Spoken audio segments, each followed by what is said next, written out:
Buen día para todos. Les doy la bienvenida nuevamente a este simposio de suelos dentro del Congreso 30.10.000, Conciencia Suelo. Para los que se suman a esta hora, bienvenidos. La verdad que cuando desde el equipo pensamos el hilo conductor de, como se dijo esta mañana, de este simposio, queríamos abordar en este panel la parte física. Y como bien se dijo esta mañana, venimos advirtiendo que hay problemas con la parte física.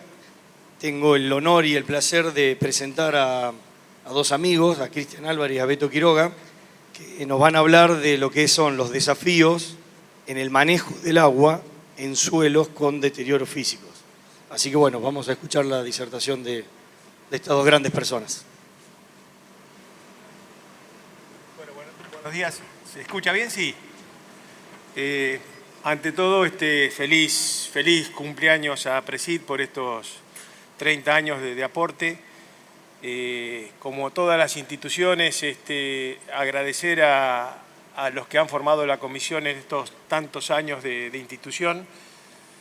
Todos sabemos, los más viejos, que lo que significa llevar adelante algo en tan largo plazo. No es fácil y bueno, quisiera realmente agradecerles lo que han hecho por la agronomía, por el campo, por el suelo, que es un poco la debilidad que tenemos con el Cristian,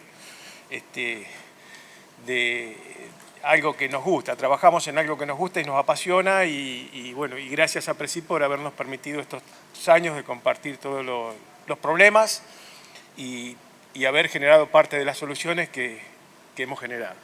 Bueno, mi presentación de alguna manera busca, yo creo que estamos, decíamos con el Cristian, en un punto de inflexión de la agronomía. Todos, Miguel también está viendo cosas.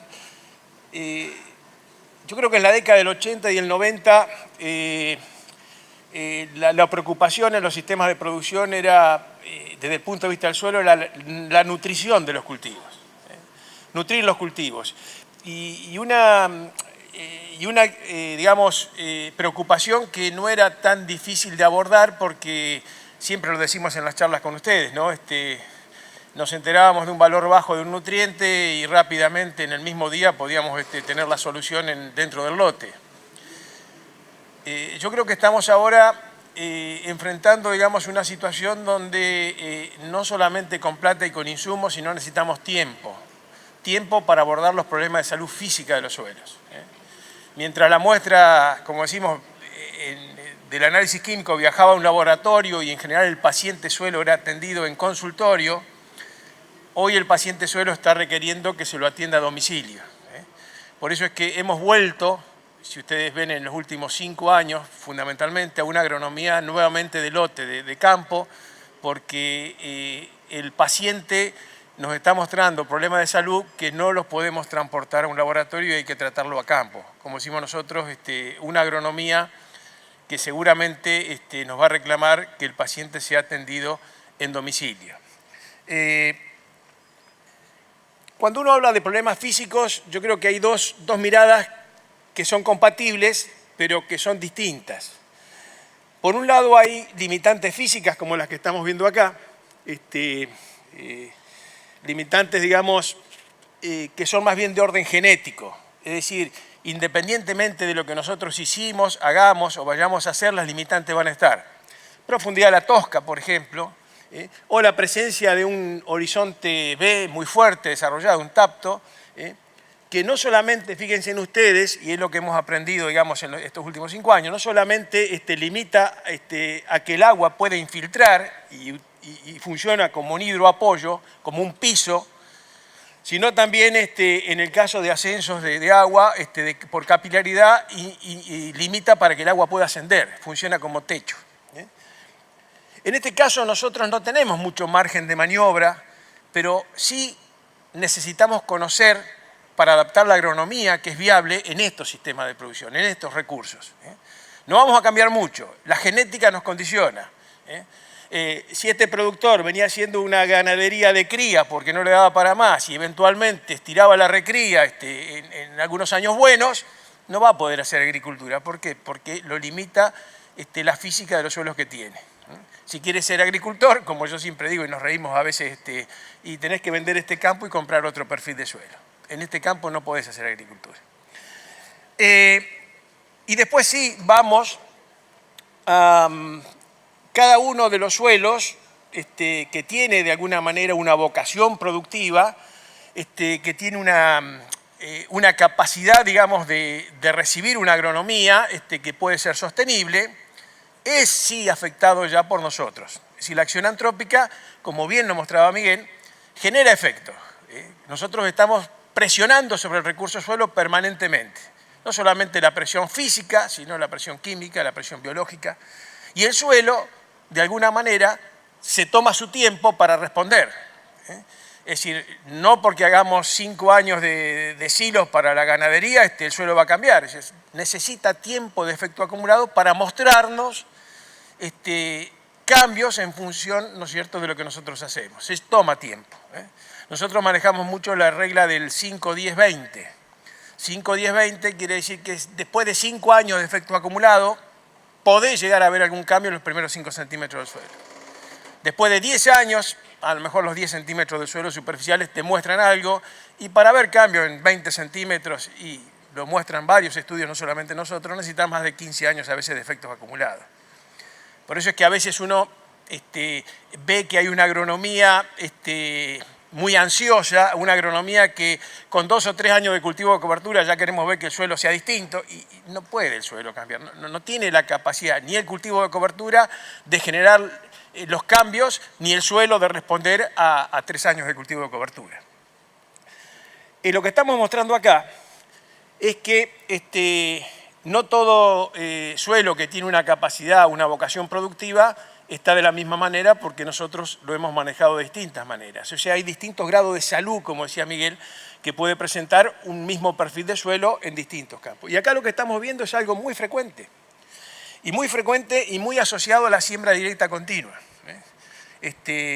El tema de una especie de paralelización de la porosidad. Una dificultad, sobre todo, no solamente para el crecimiento de las raíces, sino para la entrada del agua.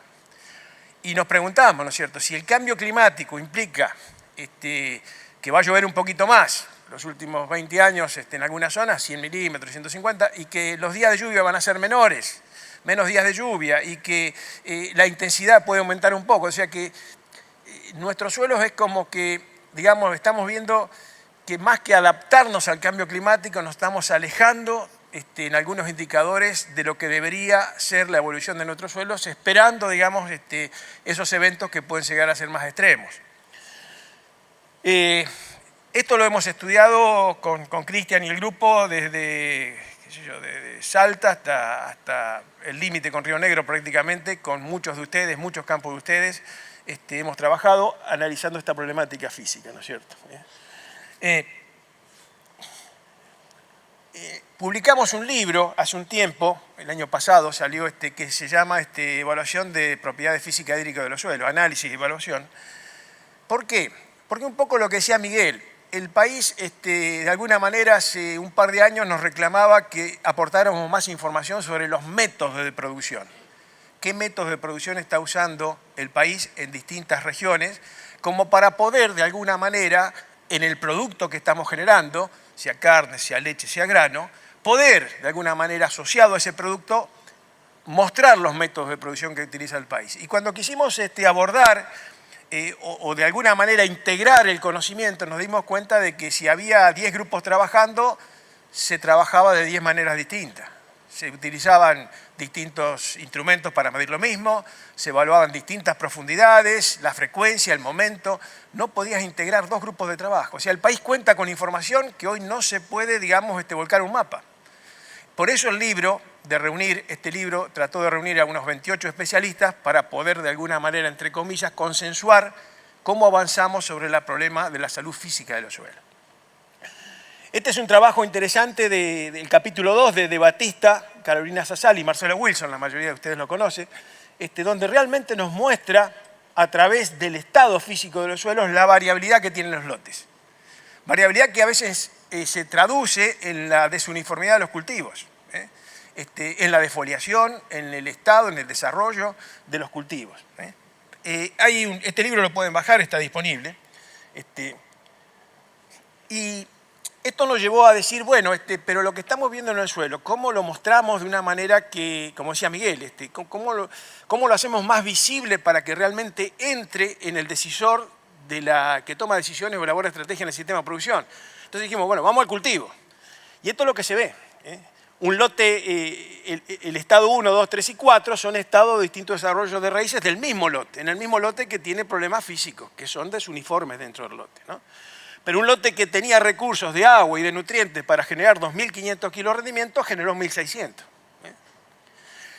Y hemos avanzado sobre los estados 2 y 3 tratando de modificarlo a través de cultivos de cobertura. O sea, meter un componente biológico para mejorar la condición física de ese suelo para que se parezca al estado 4.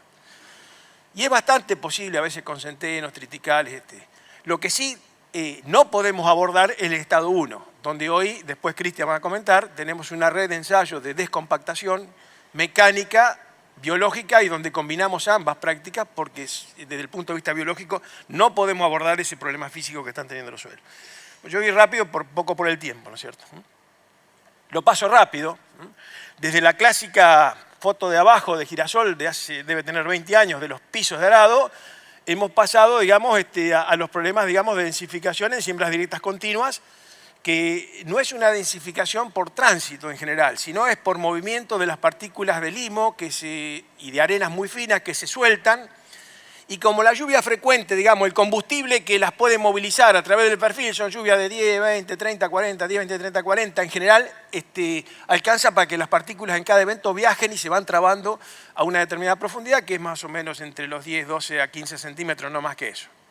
Por eso que estamos alertando al productor que los fierros que tenía para aquel problema, el cultiví y el paraplo, los deje tranquilos, que se sigan oxidando, porque no es el problema de la directa. No podemos abordar con esa maquinaria, con esos digamos, descompactadores, el problema de una directa donde el problema está más arriba, no es tan grave, pero sí requiere hoy abordarlo. Problema físico de superficie. Este es el este de La Pampa, aquello es Córdoba, y esto que está acá es oeste de Buenos Aires, donde ustedes ven, ahora más que medir el porcentaje de cobertura con la soguita, medimos el porcentaje de encostramiento. Es un indicador importante, aunque parezca por ahí uno se ría, pero hay lotes, fíjense en Córdoba, en La Pampa, hay lotes que están teniendo más de un 40-45% de superficie encostrada, con todo lo que eso implica, ¿no? Y hoy lo que estamos viendo es que el pluviómetro, que me dice llueve en 50 milímetros, hubo una lluvia de 50 milímetros. ¿Dónde entró 50 milímetros? En ninguna parte del lote. Ahí entraron 10, ya entraron 80, sí, pero el pluviómetro dice 50. Bueno, ya, o sea, el problema agronómico no es el problema de captación del agua solo, sino la distribución del agua dentro de los lotes, en el mejor de los casos cuando no hay pendiente. Por eso que si entran, después va a comentar Cristian, pero si entran de una lluvia de 50, entran 10 acá y 80 allá, imagínense ustedes que vieron la parte agroquímica, lo que puede ser el apilamiento lavado diferencial de un herbicida o la lixiviación de un nutriente. Esto es actual, esto es lo que es San Luis, y aquello también es sur de Córdoba, y esto que está acá abajo es un monte. O sea que los procesos físicos hoy no son soja dependiente. Cuando teníamos una vaca que estaba en equilibrio con el pastizal en 20 hectáreas y pusimos 2, el proceso físico es exactamente el mismo, ¿no es cierto? Dispersión de partículas, tapado y erosión. Fíjense en esto, este es en un evento, acá no había ninguna cárcava vieja, nada. Fíjense en cómo prácticamente se desprendió el suelo, todo un evento de... El pastizal. Acá tenían que vivir una vaca cada 20 hectáreas. Metimos 2 porque la corrimos hacia las zonas marginales, lo que decía Miguel. Es decir, para producir 10 kilos más de carne o 5 kilos más de carne al año por hectárea, pasamos de esta situación a aquella. ¿Tiene sentido? ¿Tiene sentido producir 5 kilos más de carne al año por hectárea, pasar de esta situación a aquella? Imagínense lo que dijo Miguel, la respuesta que podemos tener. Es el mismo campo, las gramíneas, simplemente las gramíneas, ¿no?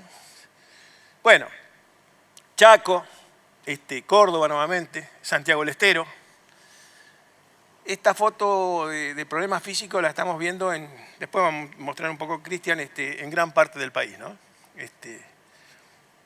Estábamos trabajando en Santiago del Estero y todavía faltaban 20 días para sembrar el maíz sobre esta soja. Y este era el perfil de suelo que ven ustedes ahí. Ven algo de humedad seco arriba y humedad abajo, ¿no? Y decían, bueno, cuando llueva vamos a empezar la siembra. Siembra que se empieza si el lote es medio grande y a lo mejor se tiene que parar la siembra porque se vuelve a secar. Entonces se me ocurre a mí preguntarle, che, le digo, pero ¿cuánto hace que no llueve acá? Desde la cosecha de la soja hasta ahora, ¿no llovió nunca? 14 veces había llovido. Estaban esperando la lluvia número 15 para poder recargar de nuevo por 15ª vez los primeros 30 centímetros del suelo y poder sembrar. Y salir rajando, sembrar de noche, doble turno, porque se les seca y tienen que parar la siembra. Esta es la zona de Coronel Suárez. En Coronel Suárez, en la zona de pendientes, que da hacia las sierras, después de lluvias, los últimos años, después de lluvias no grandes, 40, 50, 60 milímetros, cada caminito rural es un arroyito, ¿no? Entonces la solución hidráulica de algunas instituciones, más alcantarillas, puentes, colectores. Entonces fuimos con los muchachos del INTA a 3 campos. Los 3 campos tenían esta situación y aquella, todavía en el campo, ¿no? Por eso es la siembra directa. Si ustedes recuerdan, hace un tiempo en La Pampa se reunieron todos los de APRESID, eran como 200, 300, y la charla fue siembra directa versus siembra directa, ¿no? Siembra directa versus siembra directa. Aquello también es siembra directa. Cuando metimos el cilindro de densidad aparente para evaluar conductividad hidráulica, movimiento del agua en el suelo, lo de la derecha es lo que salió del cilindro de aquella agricultura continua, que tienen los charquitos ahí, ustedes fíjense nuevamente el agua le cuesta entrar, y en la pastura esto es lo que salió del cilindro. Impresionante.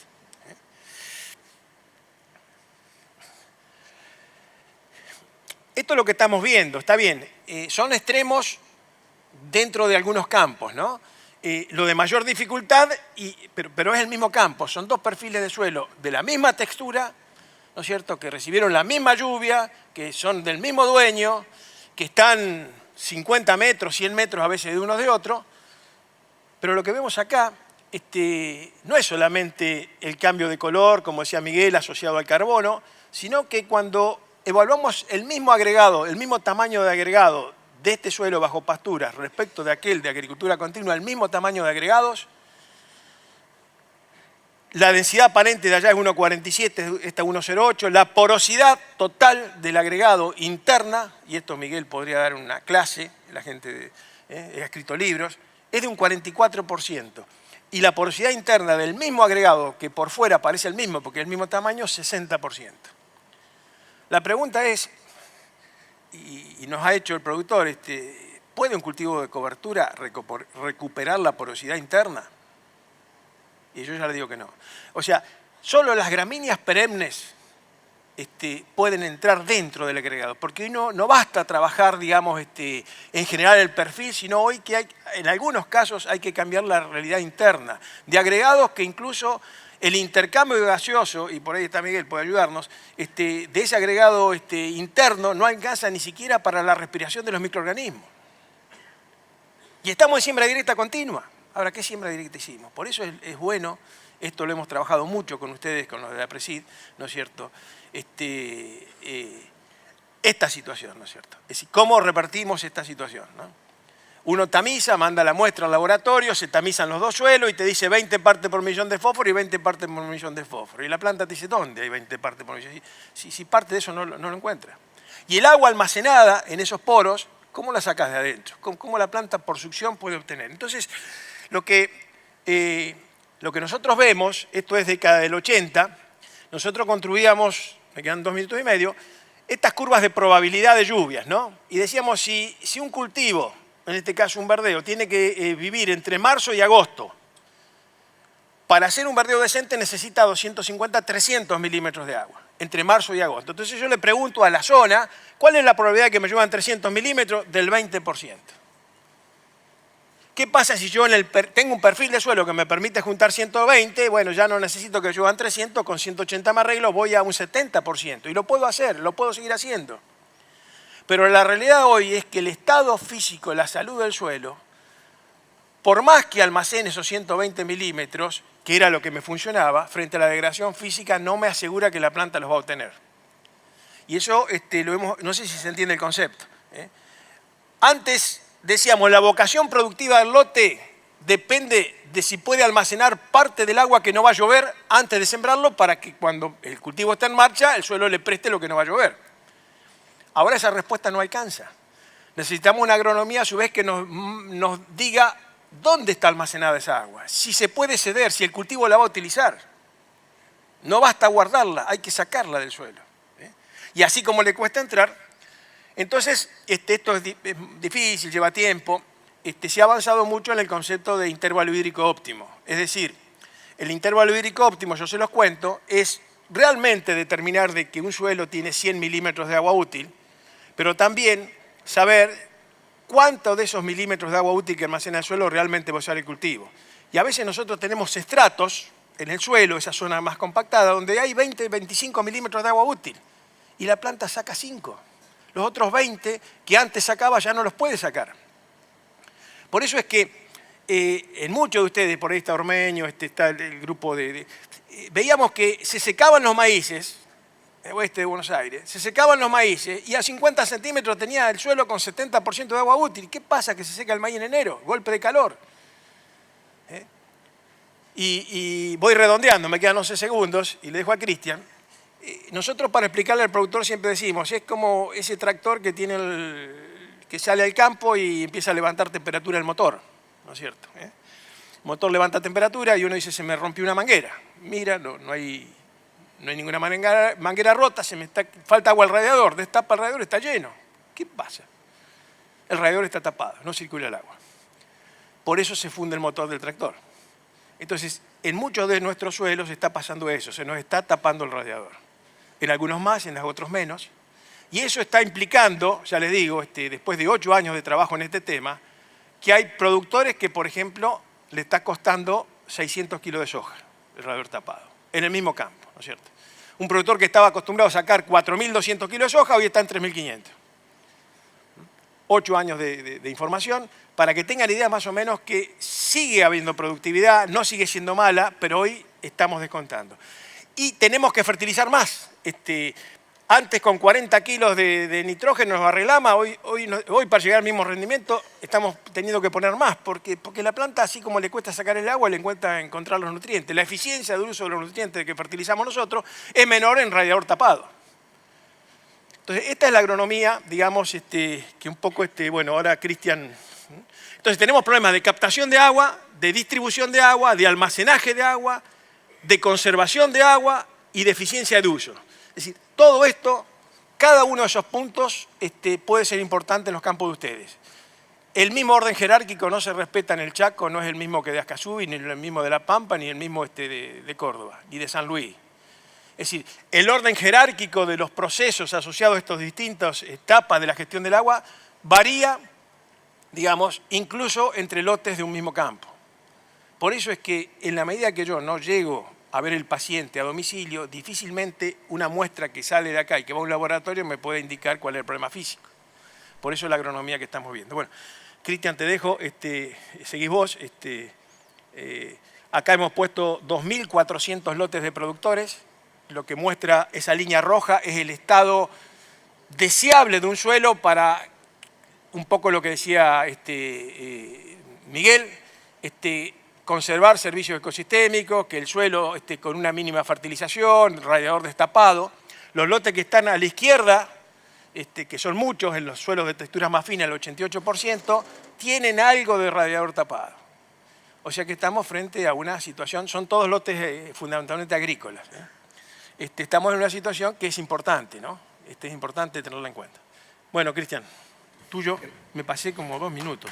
Gracias, Beto. Le vamos a pedir a Cristian que nos diga, gracias por el diagnóstico, muy elocuente, le vamos a pedir a Cristian que nos diga qué hacer para tratar de ir mitigando estos serios problemas que nos traen la parte física, ¿no?, asociado al agua. ¿Qué tal? Buenos días. ¿Cómo andan?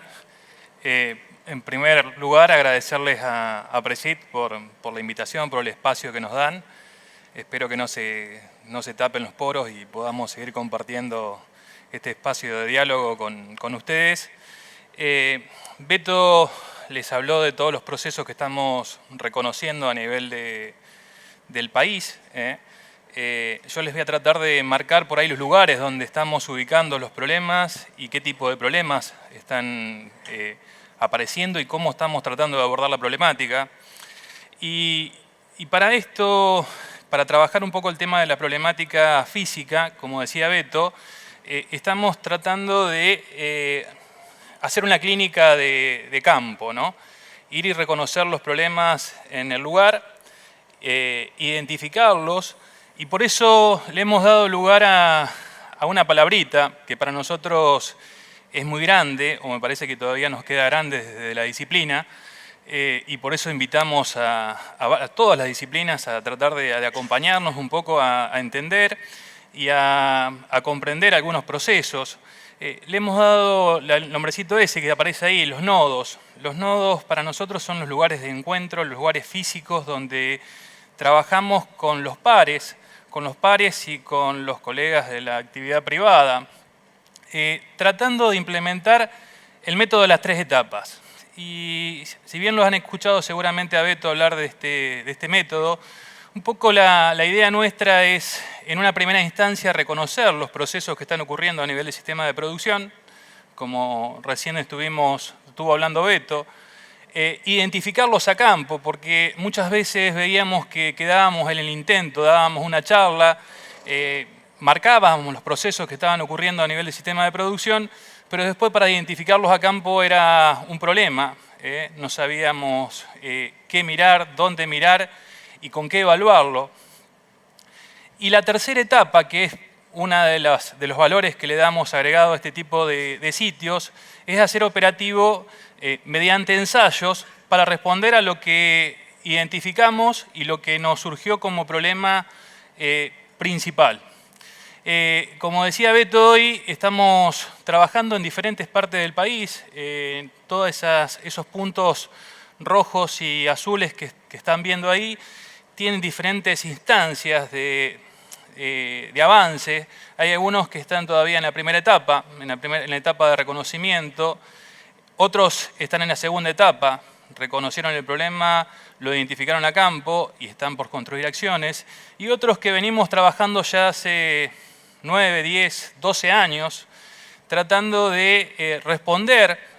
Todos los años aparece algo nuevo, o sea, uno aparece a responder una problemática y sobre esa problemática aparecen un montón de interrogantes más asociadas a cosas que aparecen en el territorio y que, bueno, la hacemos operativa. En función de esto, y como no teníamos un marco para defendernos e identificar y analizar un poco las problemáticas, decidimos, como decía hoy Beto, de poder capitalizarlos en una publicación donde la idea era no solamente entender el indicador, reconocerlo, desarrollar la metodología, sino ir un poquito más allá. Y una de las cosas que le estaba faltando a este libro de metodologías en general era que no tenían una interpretación de los indicadores. Entonces, una tercera acción que tenía en cada uno de los capítulos es no solamente identificar el indicador, desarrollar la metodología, sino hacer una interpretación del gráfico, de la tabla o de lo que se plasmara en la publicación.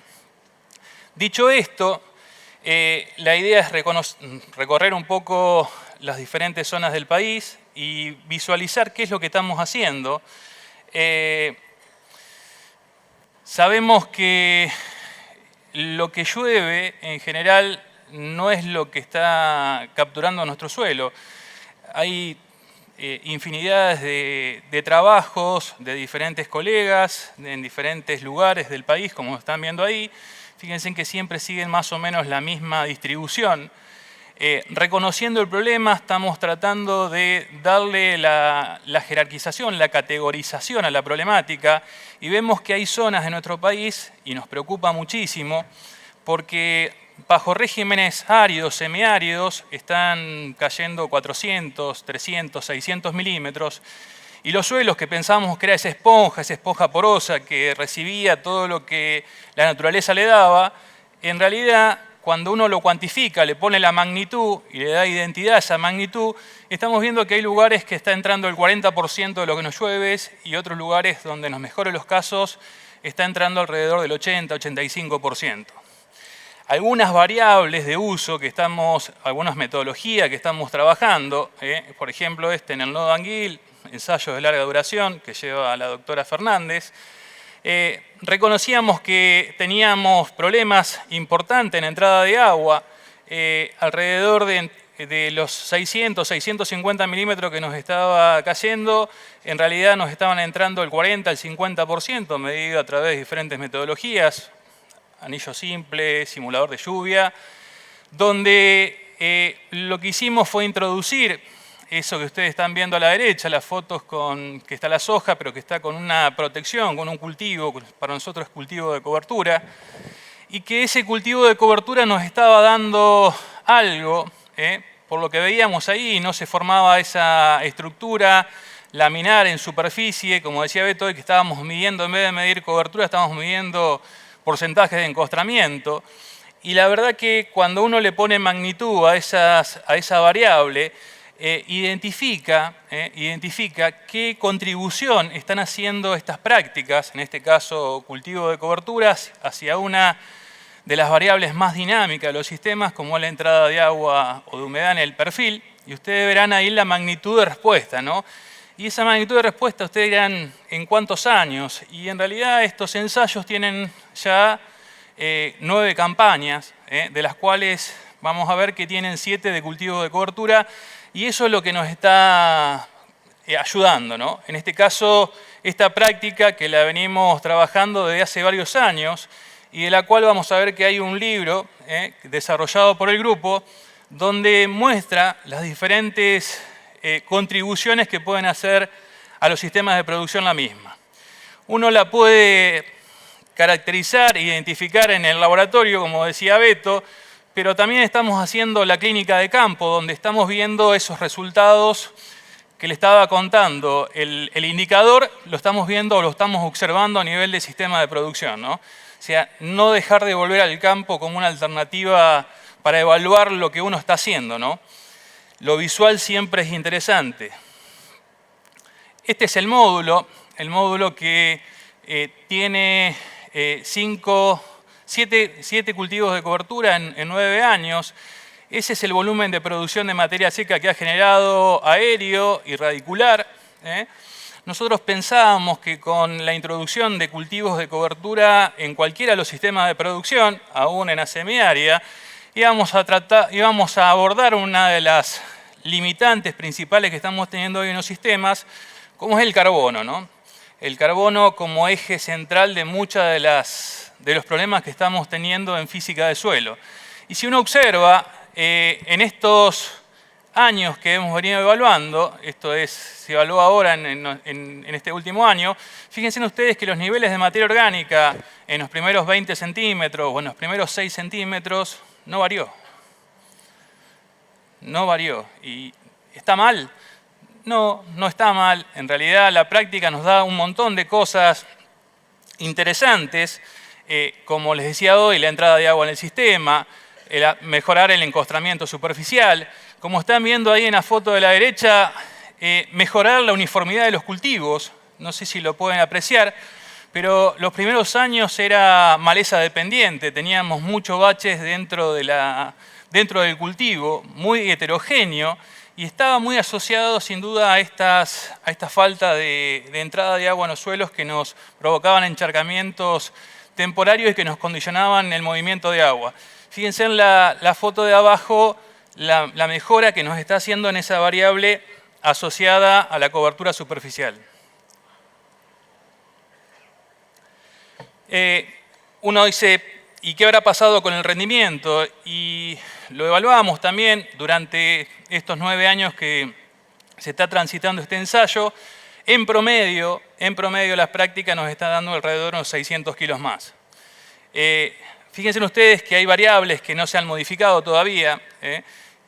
Seguimos estudiando y eso es la oportunidad que nos están dando este tipo de ensayos, de entender los mecanismos de acción de las coberturas y de los resultados, en qué tiempo vamos a lograrlo, en 5, en 10, en 15 años, como decía Beto hoy. Y sin duda que estamos contentos porque la verdad que hemos mejorado algunos indicadores, principalmente una de las variables que nosotros siempre le prestamos mucha atención, que es la variable kilos por milímetros, ¿no? Fíjense que hemos pasado de 5 kilos a 7. Y nosotros decimos en diferentes zonas del país que si uno considera que una soja tiene buen comportamiento cuando está dando alrededor de unos 8 kilos por milímetro de agua. Pues saquen la cuenta para cada una de sus zonas y van a ver si hay algunos costos ocultos que no estamos reconociendo todavía.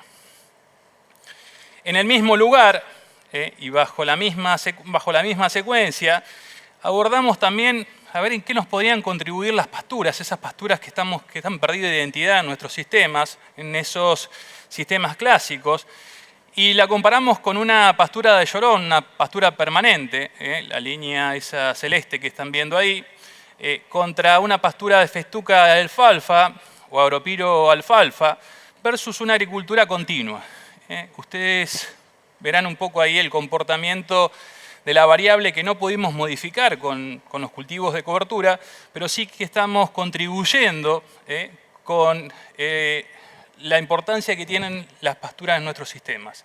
No estamos diciendo nada nuevo, sino que estamos poniendo en tela de juicio en cuántos años podemos estar recuperando parte de eso que hoy Miguel nos decía, el tema del carbono de nuestros sistemas de producción. Les muestro otros indicadores que se abordaron. Tomamos como línea 100 el llorón y ustedes podrán ver los diferentes indicadores, materia orgánica joven, densidad aparente, porosidad total, macroporosidad, compactación relativa, densidad aparente máxima, infiltración básica, raíces. ¿Cómo estamos respecto a la línea base? La línea base para nosotros es la pastura permanente de llorón, y con esto no queremos decir de volver a llorón, sino que tengamos una línea de base para compararnos, en qué nos pueden contribuir las pasturas y en qué se está cayendo la agricultura continua, ¿no?, en nuestros sistemas.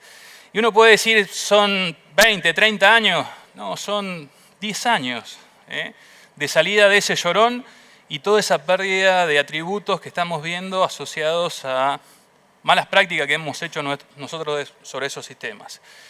Cuando queríamos entender el porqué de esta contribución que están haciendo las pasturas a nuestros sistemas, empezamos a evaluar a través de algunas personas del grupo, Ileana Frasier, qué aporte hacían las pasturas a nuestros sistemas en cuanto a una de las variables principales para destapar ese radiador que decía Beto hoy que estaba tapado y que nos estaba condicionando en una de las variables como son por ahí la captura de agua. Fíjense ustedes no solamente la cantidad, sino la distribución que hacen las pasturas nuestras en los perfiles de suelo y qué contribución, como lo veíamos anterior, numéricamente lo estamos viendo en magnitud, y más o menos el grupo está trabajando con la idea de esas 13, 14 toneladas por año en pasturas y esas 3 o 4 toneladas de los cultivos de coberturas de servicio, como le queramos llamar, de aporte, ¿no? Y ahí estamos viendo por qué en estos 5 años de evaluaciones de contrastantes, en uno subió la materia orgánica y en el otro no la pudimos modificar. Seguimos un poco más, nos vamos a otra profundidad, o sea, veíamos el impacto en superficie. Ahora quiero que veamos el impacto que tienen la incorporación de estos cultivos verdes en profundidad, ¿no?, y sobre unas variables. Yo quiero que reconozcan por ahí en los perfiles cómo están las raíces, ¿no?, la distribución, cómo el cultivo principal lee lo que nosotros le generamos en ese espacio que está grises en estos momentos, esos barbechos largos, ¿no? Después vamos a hablar un poquito del tema de barbechos si nos queda tiempo, Pero, ¿qué contribuciones están haciendo en diferentes lugares de nuestra Argentina? Nodo Alvear en este caso, nodo que tiene alrededor de unos 12 años de evaluaciones continuas de diferentes propiedades. Y esto es una foto, un día que volvíamos con Beto del norte, me tocaba dar una charla sobre ese cultivo de cobertura, ver propiedades del cultivo de cobertura sobre una de las variables que nosotros consideramos elementales, que es la entrada de agua. Y la verdad que cuando llegué y el productor me dijo que habían entrado 2, 3 veces ya los animales, porque era lo único verde que había en el sistema, me preocupé porque yo decía, ¿qué voy a decir sobre este tipo de práctica, ¿no? Y la verdad que me sorprendió. Si se fijan ustedes, las botellas tienen el mismo nivel, están puestas al mismo tiempo y fíjense en cómo es la desuniformidad que hay entre ellas, ¿no? En uno me entraron en escasos 5 minutos más de 25 milímetros y en otro no entró 10 milímetros. Y lo preocupante de acá es que son arenas. Estamos con suelos que tienen entre 75 y 80% de arenas. No estamos hablando de suelos francos ni franco-limosos. O sea, fíjense ustedes la magnitud y la contribución que están haciendo estas prácticas a nuestro sistema de producción. Hay otros sistemas donde la práctica biológica ya no nos responde y tenemos que recurrir a las viejas labranzas verticales, en este caso al cincel. En este momento debe haber más de 10 ensayos a nivel de región pampeana, desde San Luis a La Pampa, sur de Córdoba, donde combinamos las diferentes prácticas, las coberturas verdes con y sin la pasada de ese implemento, para ver la contribución que están haciendo, porque ya vemos que ya la biología no nos mejora el resultado, y por eso recurrimos a esas herramientas para tratar de combinarlas, no solamente hacer la práctica, sino que también combinarlas con algo verde para darle vida. Y como les digo, hay más de unos 10 ensayos a nivel de región pampeana. ¿Por qué todo esto? Porque cuando analizábamos qué estaba pasando a nivel de la gran Argentina, digamos, desde Salta hasta Patagones, veíamos el mismo comportamiento en este indicador. Este indicador lo que me marca es el comportamiento físico, la pérdida de porosidad en función del aumento de la humedad. Fíjense ustedes las situaciones de base, las situaciones naturales, frente al incremento de la humedad y frente a la misma presión, esa energía constante que le estamos sometiendo, que puede ser el tránsito de una maquinaria, la pezuña de un animal. Fíjense que tiene un comportamiento bastante plató, sin ninguna modificación. Ahora fíjense en la de arriba, a igual textura, cuando perdemos materia orgánica, que era lo que nos decía Miguel hoy, el impacto que estamos teniendo sobre la porosidad del suelo. Ese cambio que puede ser del 20, del 30%, como nos marcaba Beto hoy, no solamente nos está marcando la densidad aparente o la porosidad de pérdida, sino también a qué nivel de humedad se empiezan a marcar esas máximas compactaciones, que es el gráfico de la derecha, se llama humedad crítica. Y esa humedad crítica es interesante porque eso nos está marcando, por ejemplo, en este gráfico, que la línea de arriba se está compactando o está llegando a las mayores densidades aparentes máximas, alrededor del 12%, mientras que la situación más estable necesita casi un 18 o un 20% de humedad para poder compactarse. No sé si les dice algo o no, pero el cambio en la humedad que necesitamos para compactar situaciones estables o sistemas estables en el tiempo es mucho mayor que situaciones de monoculturas o desprolijas o simples. Hasta acá venimos abordando problemas, digamos, más antrópicos. El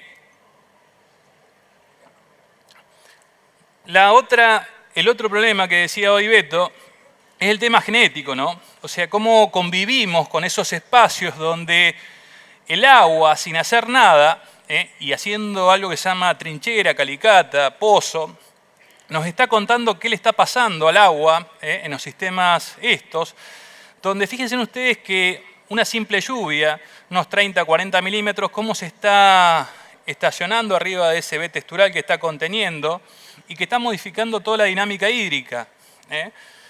En esos ambientes lo estamos cuantificando para ver magnitud. Ustedes verán cómo se empiezan a saturar arriba del B textural cuando uno cuantifica con esa metodología.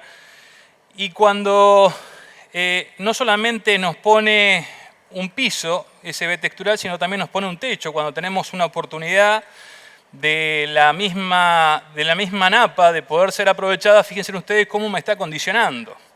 Cómo me está condicionando y cómo se ve cuando empiezan a consociarse series de apludoles tactos donde se me cuelga el agua y series de apludoles típicos donde el agua se mueve sin ningún tipo de problema. Fíjense que no solamente hay un ascenso de la napa, sino que las diferencias en los contenidos hídricos, ¿no? O sea, esta foto que estamos viendo acá muchas veces nos está contando esas imágenes que estamos viendo de NDVI y que muchas veces no sabemos explicar porque monitoreamos los primeros 20 centímetros, ¿no? Que medimos fósforo, materia orgánica, y que están explicadas por otra variable. Y que ahí está siempre la palita. La palita esa gastada que me la regaló un amigo que está acá en la sala. No la traje hoy porque acá no puedo hacer pozo, pero es interesante. La pala no solamente sirve para sacar de encajaduras, sino también sirve para ver realidades. ¿Qué nos están contribuyendo en este tipo de ambiente los cultivos estos de cobertura, estos espacios verdes? Ustedes fíjense sobre la captura de agua, sobre una de las dinámicas, cómo están mejorando la dinámica de entrada de agua en el sistema, ¿no? Fíjense que si uno cuantificara en una hora cuánta puede recibir un suelo normalmente, puede decir que estamos alrededor de unos 50 milímetros hora. Con la entrada de estos cultivos de cobertura estamos casi duplicando esa capacidad de captura de agua y mejorando todo el sistema poroso interno genético, espacios genéticos que estamos tratando de revertir. Situaciones donde el agua nos dice mucho y no nos dice nada. Vamos 10 minutos más, no hay problema. Lugares donde uno dice, a mí me enseñaron que tenía que hacer barbechos, que los barbechos eran importantes en los sistemas de producción y que los barbechos nos daban la posibilidad de potenciar nuestra agronomía. Y yo decía, si ustedes ven la plantita, hay espacios donde sobre las arenas me consumo parte de ese agua en el invierno y el cultivo de verano me está contando que le está gustando más que me consuma el agua de invierno y no que se lo deje. Que se lo deje en teoría, ¿no? En la teoría. No solamente estamos viendo esos golpes de calores asociados por ahí a esas temperaturas de 35 o 36 grados, que no son exuberantes, pero que modifican mucho el espacio ese que estamos generando en esa interfase sur-atmósfera, como podemos ver en la gráfica, donde esa diferencia en grados pueden ser 6, 7, 10 grados de diferencia y que hacen a que ese cambio climático que puedo tener hacia futuro pueda estar un poco mitigado por algo que no deberíamos haber perdido nunca, que es esa cobertura de superficie. Esa cobertura en superficie no solamente nos está mostrando en los estados iniciales, sino fíjense en estados avanzados del cultivo de maíz, que cuando me consumí el agua del invierno sobre esos ambientes que tenían 75-80% de arena, la verdad que el cultivo de maíz se sentía mejor. Por algo me está haciendo, algo me está mejorando ese espacio verde que estoy desarrollando en esa época y que cuando uno le pone número a esa... Vieron que siempre nosotros tratamos de ponerle eficiencia, a todo le ponemos eficiencia. Y a mí me enseñaron a evaluar algo que se llama eficiencia de barbecho en la facultad. Y lo que veo en general, acá ponemos un nodo por mostrar, como decía hoy Beto, en el norte, habían llovido 14 veces, 15 veces, estaban esperando una 16 para poder cargar el perfil, y no todo el perfil, sino la parte superficial. Y cuando mirábamos los datos en general, uno puede ver la gráfica, ¿no? Positivos y negativos sobre la eficiencia de uso la eficiencia de barbecho. Y fíjense en que lo que mejor puedo lograr en eficiencia de barbecho en región pampeana está alrededor del 20%. Fíjense en Santiago del Estero, sobre esos suelos finos. Uno no hace nada, porque en realidad gasta el agua en esa etapa invernal y en los mejores de los casos puede administrar un 5% negativo. En los peores de los casos estoy perdiendo casi el 50% del agua que me está cayendo durante el periodo invernal. No sé si lo visualizan, pero es algo del por qué no hago algo en ese espacio gris para transformarlo en algo verde y poder recuperar espacios que nos dan identidad a los sistemas de producción más complejos, pero con identidad propia. Otro tema no menor que está apareciendo y que Miguel hoy decía, el tema de las inundaciones, que nos están dejando. Y no solamente nos están dejando esa pérdida de transitabilidad, esa anoxia, esa lisiviación de nutrientes, sino que también nos están dejando un residuo importante en superficie, se llama sal. Y esa sal obviamente no solamente nos está haciendo perder cultivos, sino capital productivo. ¿Qué es generalmente cómo la visualizamos cuando ya instalamos el cultivo? Vemos esas manchas importantes en nuestros lotes de producción. Cuando queremos saber qué es, recurrimos a esto, a este pozo, a esta calicata, y sobre esa calicata generamos algunos espacios verdes que nos dan identidad. Fíjense en los problemas de salinización que estamos teniendo y cómo lo podemos abordar con un simple cultivo. Un simple cultivo que puede ser tolerante o puede ser sensible en función del momento de siembra, principalmente.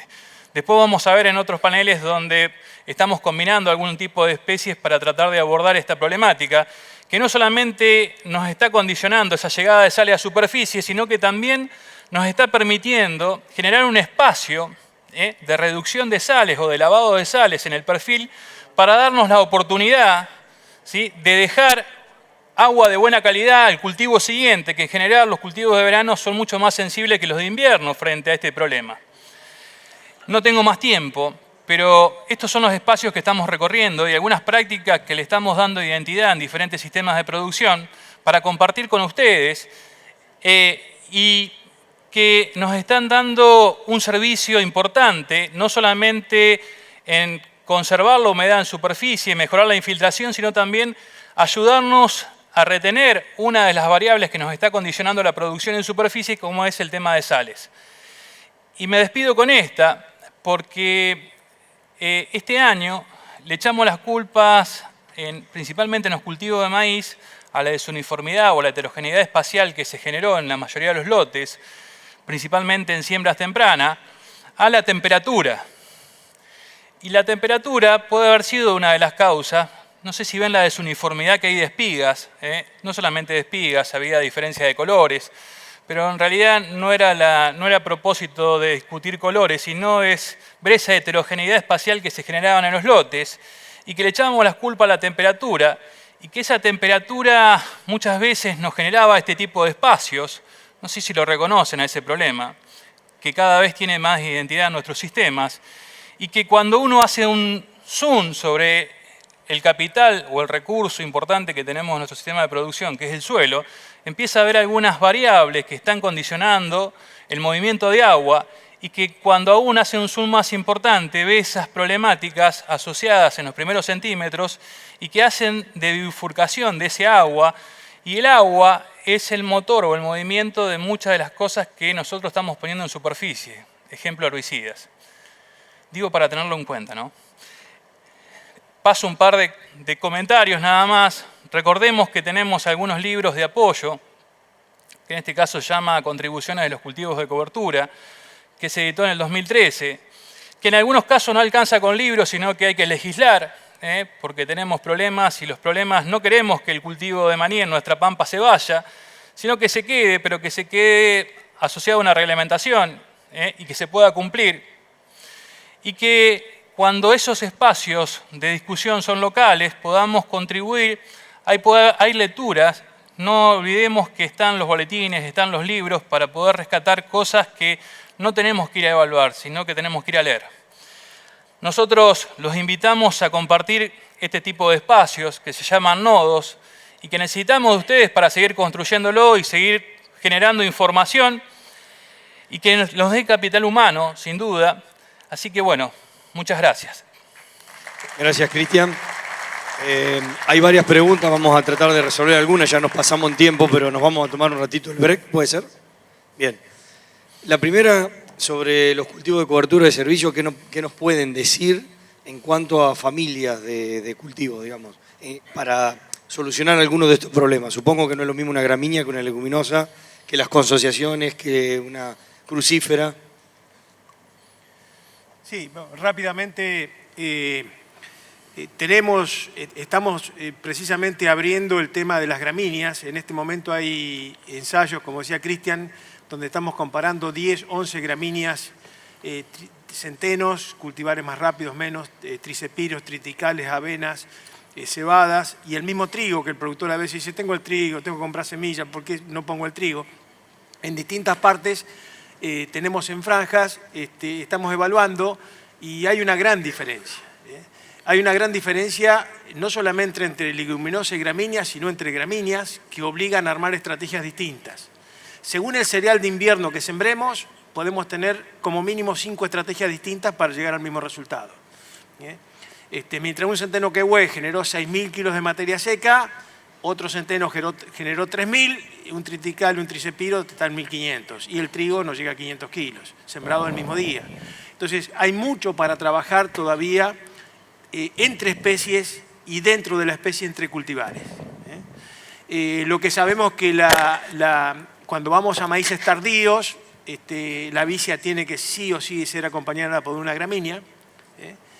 A los 30, 35, 38 días, dicen los estudios del secado de una vicia, el 50% del nitrógeno ya está disponible en el suelo. O sea, todavía me faltan 30 días para sembrar el maíz y 30 días para que ese maíz que sembré consuma y ya 60 días antes tengo casi todo el nitrógeno disponible de la vicia, está listo, sujeto a cualquier lisiviación, hay muchas pérdidas. La panza de nitratos de las vicias en algunos casos llega hasta 3 metros de profundidad, se nos escapó de las raíces anuales. Hay que achicarlo y con un 20, 30 plantas de una gramínea por metro cuadrado que la acompañe, pasamos de ese periodo de 30, 35, 38 días de entrega de nutrientes a 80 y eso nos sincroniza mejor con los maíces. Un ejemplo, simplemente para mostrarle que es algo para charlarlo. Cada situación requiere una mirada para ajustar, sobre todo, lo que es la dinámica de nutrientes desde la cobertura del cultivo que sigue, ¿no? Para Cristian, o Beto, vos también, pero vos hablaste de una labranza vertical cuando no alcanza la parte biológica. ¿Una labranza vertical sola tiene sentido si no le ponemos lo biológico detrás? Lo que estamos viendo en general es que ni lo biológico solo, ni la herramienta sola generan un espacio que genere perennidad, ¿no? Residualidad. La combinación creemos que es lo que nos va a dar el sustento de esa porosidad que teníamos, que no la teníamos y que la generamos artificialmente y que tenemos que fijar a través de algo biológico, ¿no? Como nos decía Miguel hoy. ¿Qué rol le atribuyen a la pérdida de la capacidad de intercambio catiónico de los suelos a llegar a estos problemas físicos? Bueno, tenemos siempre un poco, hacemos alguna mirada prospectiva a ver qué va a pasar con la agronomía en los próximos 10, 15 años, ¿no? Y tratamos desde ahí. Ya tenemos ensayos de 8 años de alta frecuencia de silos en distintas texturas, donde pensando en la ganadería que se viene, que va a ser una ganadería de corral, donde se va a triplicar la tasa de extracción de calcio, magnesio y potasio, que algo mostró Miguel, que la relación entre cationes se está desbalanceando, la relación calcio-magnesio tiende a aumentar y el magnesio, a pesar de que la planta no lo consigue o tiene dificultades. Estamos teniendo ya 8 años de efectos acumulados y ya algunos campos que arrancaron con un 85, 90, 95% de saturación de bases. En algunos casos, algunos datos últimos que vimos con Cristian, están cerca del 70%. 70% de saturación de bases es muy poco. Piensen que por eso es que el productor tambero nos dice: che, la alfalfa no persiste, no me produce como antes ni persiste. Ya al tercer año tengo dudas si la dejo, parte o no. Bueno, ese problema de persistencia de la alfalfa está muy asociado al tema cationes.